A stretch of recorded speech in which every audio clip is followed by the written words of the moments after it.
বেশ অনেকগুলো দিন আমরা জ্বরে কাটিয়েছি দুই স্বামী স্ত্রী। এখনও অবধি পুরোপুরি সুস্থ সেটা বলতে পারবো না, তবে হ্যাঁ মোটামুটি এখন জ্বর আসাটা কমেছে। মুখে স্বাদ নেই, স্বাদবিহীন জীবন। সকালে উঠে স্নান সেরে পুজো দিয়ে নিয়েছিলাম, আর তারপরে চলছে ঘরের কাজকর্ম, যে আর কিছুই তোমাদের সাথে আমি শেয়ার করতে পারিনি। দীর্ঘ অনেক দিন ধরে ব্লগ শেয়ার করার চেষ্টা করছি, কিন্তু শরীর মোটেই সাথ দিচ্ছে না। তার একটাই কারণ, এই শরীর নিয়ে সমস্ত কাজকর্ম করছি।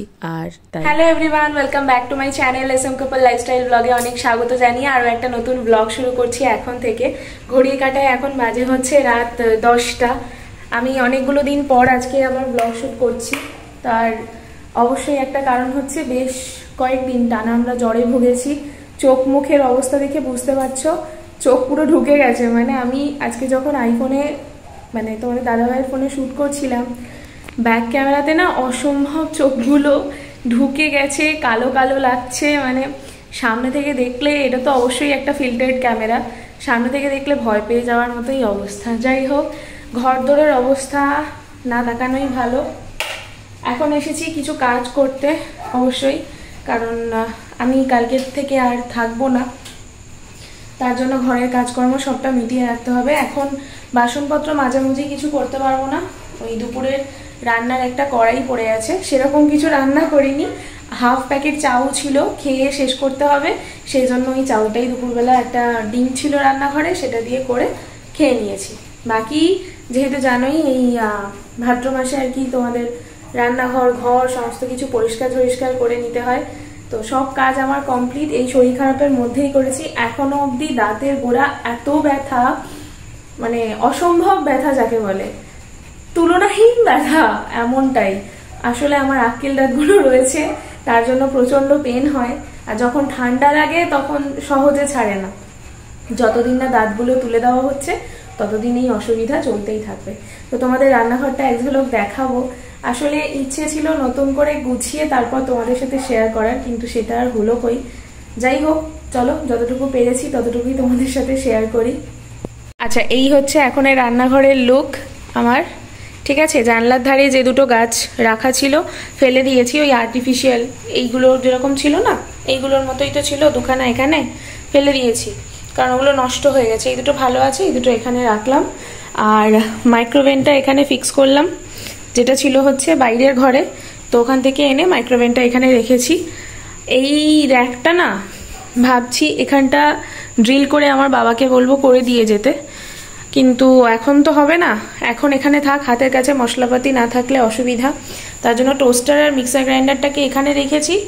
আর এখানে রয়েছে হচ্ছে ওই সমস্ত কৌটো মাজা ধোয়া করেছি, তো সেগুলোই আর কি এখানে চাপা দিয়ে রেখেছি। বাকি সমস্ত কিছু পরিষ্কার ঝরিষ্কার, দেখতেই পাচ্ছ। বাসনপত্র সমস্ত কিছু ক্লিন, পুরো ঝাঁ চকচকে একটা রান্নাঘর। যতটা পেরেছি করেছি, সবটাই পরিষ্কার। শুধু ওই এগুলো ঠিকঠাকভাবে একটু অর্গানাইজ করে নিলে ভালো হতো, তবে এখন হবে না। দেখা যাক বাবা কবে আসে। ঘরের অবস্থা এখন এইরকমই আছে। কালকে সকালবেলায় চাদরটা আবার ঠিকঠাক করে ঘরদোর মুছে তারপর চলে যাব। আর এই জামা কাপড়গুলো এখন নিতে এসেছি মেনলি, কারণ এগুলো পাট করতে হবে। কেচেছি, ধুয়েছি, সব এখানে রেখেছি। এই কদিন একদম সময় পাইনি। এই শরীর খারাপের মধ্যেই কিন্তু নিচের ঘরও পরিষ্কার করেছিলাম, আর সাথে ছাদটাও পরিষ্কার করেছি। ব্লিচিং দিয়ে ঘষে ঘষে পরিষ্কার করলাম। ভাবলাম বৃষ্টি তো আর হচ্ছে না 3-4 দিন ধরে, আর বোধহয় বৃষ্টি হবে না। আজকেই বেলা কটা হবে তাও, 1টা কি 1:30 থেকে বৃষ্টি আরম্ভ হয়েছে, হয়েই যাচ্ছে, অনবরত বর্ষণ হচ্ছে। এ মাসটা ভোর আমার কথা ছিল হচ্ছে ডায়েট মেনটেন করে খাওয়া দাওয়া করার। এমন শরীর খারাপে ভুগছি, কিছু খেতেই পাচ্ছি না। মানে এমন দাঁতের গোড়া ব্যথা না, চিবিয়ে কিছু খাবার জন্যই খেতেই পাচ্ছি না কিছু, এমন অবস্থা হয়েছে। এখন মনে হচ্ছে ওই চাউ, ম্যাগি, একটু দুধ রুটি এসব খেলে ভালো হয়। দুধ রুটি তো আমি খাই না, ওই নরম জাতীয় কোনো খাবার খেলে সুবিধে হয়। আজকে রাত্রেবেলায় বাবা নান পুরি এনেছিল, একটা খেয়েছি, তাও যে কি কষ্ট করে বলার কথা নয়। দুপুরবেলাতে ওই জন্যই চাউটা খেয়ে শেষ করে দিলাম, নাহলে দুপুরবেলা কেউ চাউ খায় বলো? আমি বোধহয় এই আজব দেশের আজব প্রাণী যে দুপুরবেলা চাউ খেয়ে শেষ করলাম। যাই হোক, কাজকর্ম করি, গোছ গাছ কমপ্লিট করে তোমাদের সাথে আবার এসে দেখা করছি। কাজ মিটিয়েছি, জামা কাপড়গুলো নিয়ে এবার নিচে যাই। এক হাতে লাইট বন্ধ করতে হবে। সিঁড়িতে আরো জামা কাপড় আছে, সিঁড়িতে জল পড়ে ভেসে গেছে পুরো। কোথা থেকে জল আসছে কে জানে। এই দেখো হ্যামু বেবিসরা কত বড় হয়ে গেছে, দেখেছো? মা ঘুমোচ্ছে আর বেবিসরা আধা জেগে, ওই দেখো ওই দেখো ওই দেখো কথা শুনতে পেয়েছে বোধহয়। একজন ব্যস্ত খাবার খেতে, এক দুজনের চোখ ফুটেছে সবে, দেখেছো? সবাই ব্যস্ত, আর এরাও নাকে সর্ষের তেল দিয়ে ঘুমোচ্ছে। ঠিক আছে, রাত্রে সবাইকে খেতে দেওয়ার আগে ভাত গরম বসিয়ে দিচ্ছি, কারণ সময় হয়েই এসেছে। আমার কাজ করতে করতে অনেকটা দেরিই হয়ে গেছে। আজকে এখনও অবধি চায়ের বাসনপত্র মাজা হয়নি। আমি ভাতটা গরম বসিয়ে একদিকে আর চায়ের বাসনপত্রগুলো মেজে নিচ্ছি। আমাদের না একবেলাই ভাত হয়, দুপুরবেলাতেই মা ভাতটা করে আর সেই ভাতটাই রাত্রেবেলা খাওয়া হয়। মা কখনো রাত্রেবেলা আলাদা করে ভাত বসায় না। মা বলে এক মুঠ করে সবাই ভাত খাবে, রাত্রেবেলা বসিয়ে কোনো লাভ নেই, এই ভাতটাই থাকবে, রাত্রেবেলা সবাইকে একটু তাড়াতাড়ি খেতে দিয়ে দিলেই হয়ে যাবে। কিন্তু বিশ্বাস করো কেউ তাড়াতাড়ি খায়ও না, আর ওই এক মুঠ ভাত একবারই হয়, তাতেই সবার হয়ে যায়। কোনো দিন কোনো অসুবিধে হয়নি।